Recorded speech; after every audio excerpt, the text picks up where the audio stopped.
introduction to machine learning. So before that, let's see some of the application of machine learning. So how many of you have heard about AlphaGo?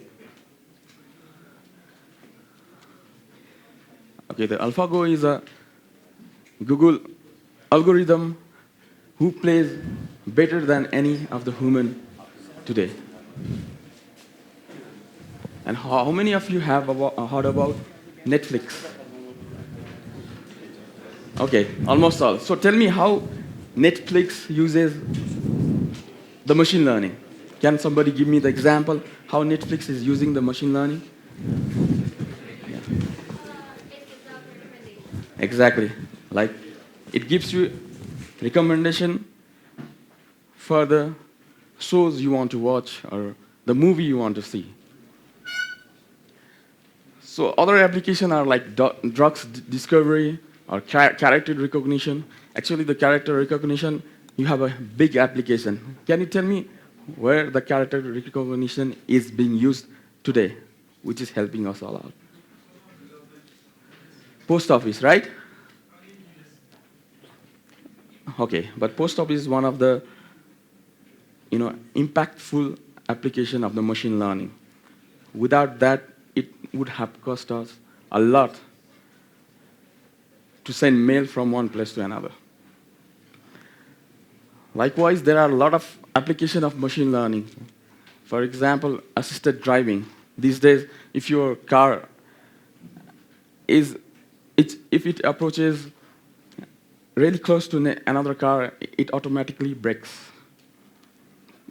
So another is a face recognition and deep mind cancer diagnosis. So there are many applications of machine learning. So today, the goal is to make you understand, like, what are the kind of machine learning? So we have a supervised machine learning. Supervised machine learning. So give me your guess, what does it mean by supervised? That means you are supervising, right? Teaching. So that is called supervised machine learning. So there are two kinds of machine learning in supervised. We'll talk that later. Another is unsupervised. Unsupervised, can you give me an example, like what do you mean by unsupervised? That means you are not teaching the algorithm. It has to learn by itself. Okay? So another is evaluation. Evaluation is very important to know if your machine learning algorithm is doing good or bad, or to compare different machine learning algorithms. So this we'll look at in our courses.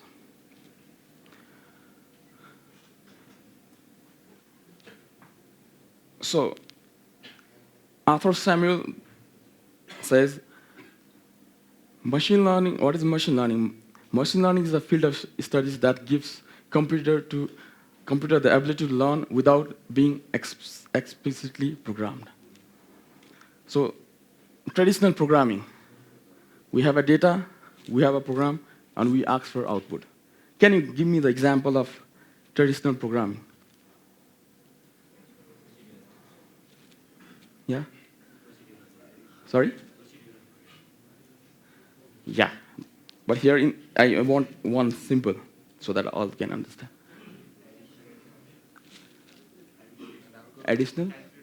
Yes, calculator. Or let's say if we want to calculate a mean. So we write a program, mean, formula of mean, then we give it data, it will give us a mean. Right? Simple, to be simple. And in machine learning, we have a data, we have an output, and we want computer to write a program. This is the fundamental difference between machine learning and traditional programming. In traditional, we are doing the program and we are getting the output, whereas in machine learning, we are giving the computer data and output, and it is returning us program. This is the fundamental difference. So, when do we do machine learning? It's very important, right?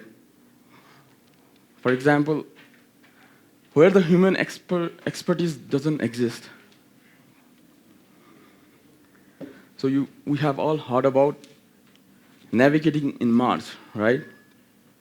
So in that case, we want our Mars rover to do automatic navigation, right? That is important.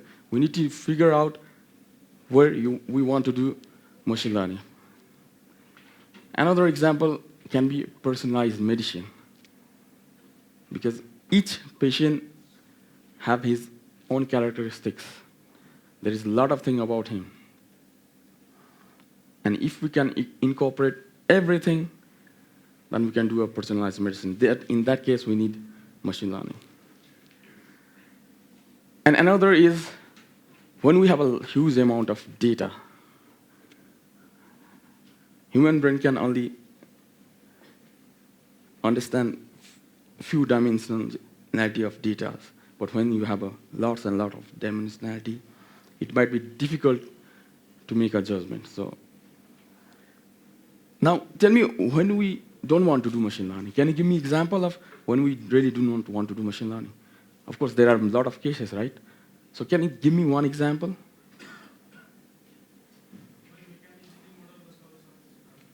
Sorry? When we can easily model the solutions by ourselves. Exactly. Give me the example. When we can easily model the solution by ourselves. Can you give me the example of that? Yeah. Control systems. Huh? Control systems, conveyor belt. Exactly. One simple example I'll give you. To calculate a salary of a person, do you need machine learning to calculate a salary? There are a lot of things, but you don't need, right? So there are a lot of places where we do not need machine learning, and a lot of places we need machine learning. That we need to be careful. So some other application of machine learning, web search. Give me the example of the famous web search. Exactly. It has a Google page ranking algorithm, right? So it does a page ranking based on that. Okay, computational biology.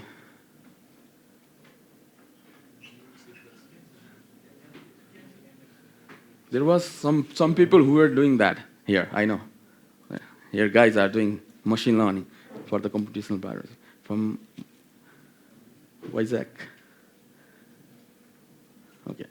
There are some people doing machine learning in computational biology to understand the disease in the eye, to understand how it is progressing.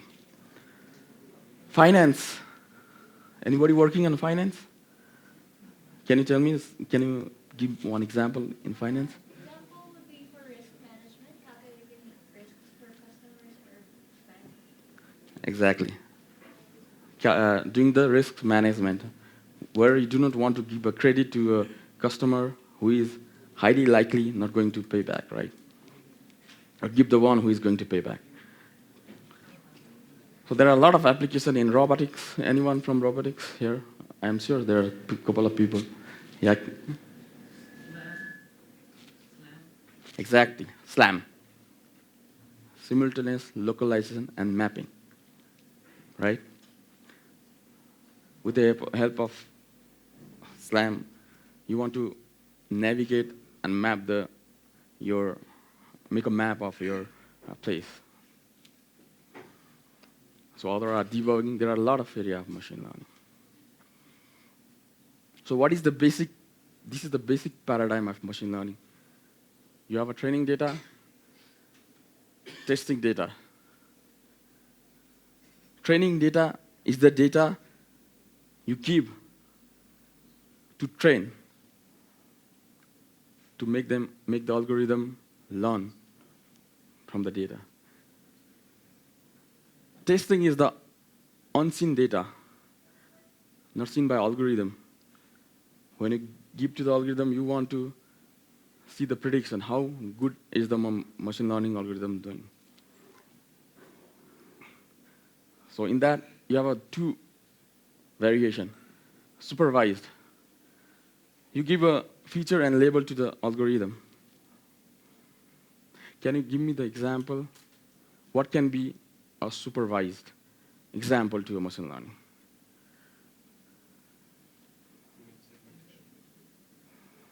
Yeah. For example, in supervised learning, you can have a tumor volume of a tumor. Person A, his height, weight, and label is whether, based on that, the tumor is malignant or benign, right? You have a feature. Feature means characteristics of the patient. Another is unsupervised. Here, you only know the feature, but you don't know. You do not give. You want to know. You want to make automatically the cluster,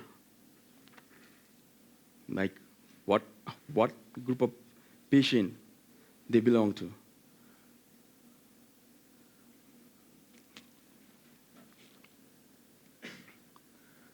So there are three canonical learning problems. It is really important to understand the concept.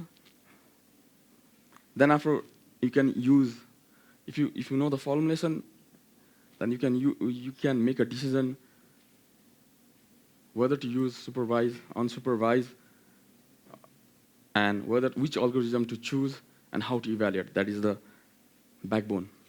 So in supervised learning, you have a regression models, which is supervised. So what is regression?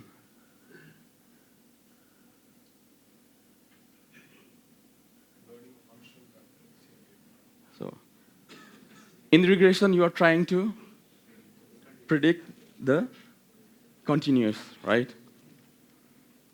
Simple example, can you determine the height of the person based on his weight? So that is a regression problem. Another is classification. So in classification, you want to classify. Here you can see you want to classify a text, whether is it 3 or 7 or what. So fundamental difference is, in classification you want to classify, categorize, 1 class, 2 class, 3 class, 4 class. In regression you want to find the exact value, continuous. So another is clustering. In clustering, you want to cluster a certain group based on their characteristics automatically, without telling or without giving the label, without teaching. And another is dimensionality reduction. You have a lot of variables, lot of features, and you want to reduce the dimension, and then after, you want to see which are the features that can really classify or do a regression. Dimensionality reduction. So there are 3 components of machine learning. Representation, right? So when we have a problem, you want to ask yourself what kind of problem it is. It is a classification or regression? First. Second, when you know that, you want to represent it with an algorithm. So there you want to choose what algorithm should I use.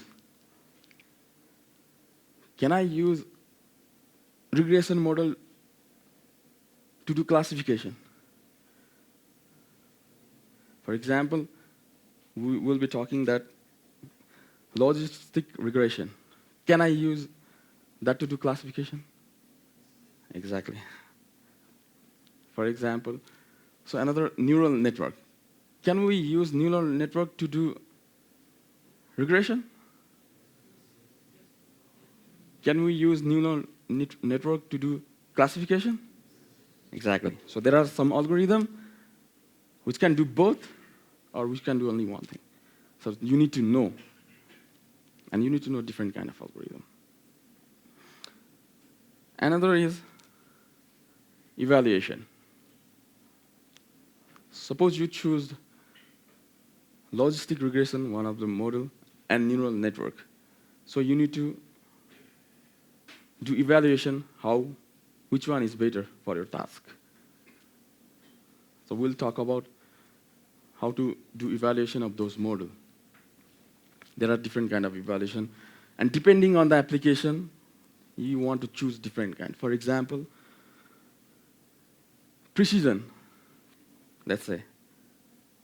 When you are detecting a cancer, you want to choose proper evaluation matrix. You want to be how precisely you can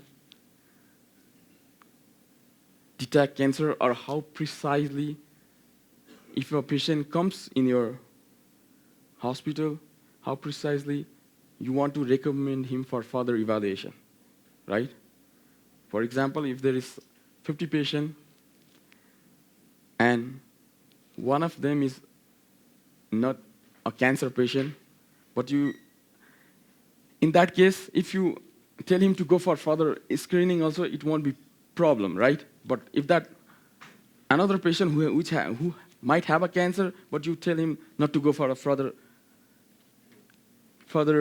evaluation, then there the precision matters, like how. In that case, you want to have a big precision. So that is important. So you need to know which metric to use, which metric to optimize. So third is optimization. You have a algorithm, you have a evaluation. Now you want to work with a parameter of algorithm to build a model, to optimize the algorithm to work for a task. For example, we have one algorithm. We will see in a later course, every algorithm we need to tune a parameter. It's called parameter tuning. So can I use algorithm which parameter is tuned for, let's say, one of the easiest and the famous example, housing price prediction from Andrew and Jay. So everyone understand. Can I use that algorithm which is predicting the housing price to predict if it is going to rain tomorrow or not? Simple. Can I use that? Because you have an algorithm, you have a parameter, right? So can I use the default parameter which is set for the housing price prediction and just fill the data for the anything stock market prediction? Can I use that? Obviously, that is the question. Okay, we cannot use that. So we cannot use that. We need to optimize. We need to do optimize, and those are the important things.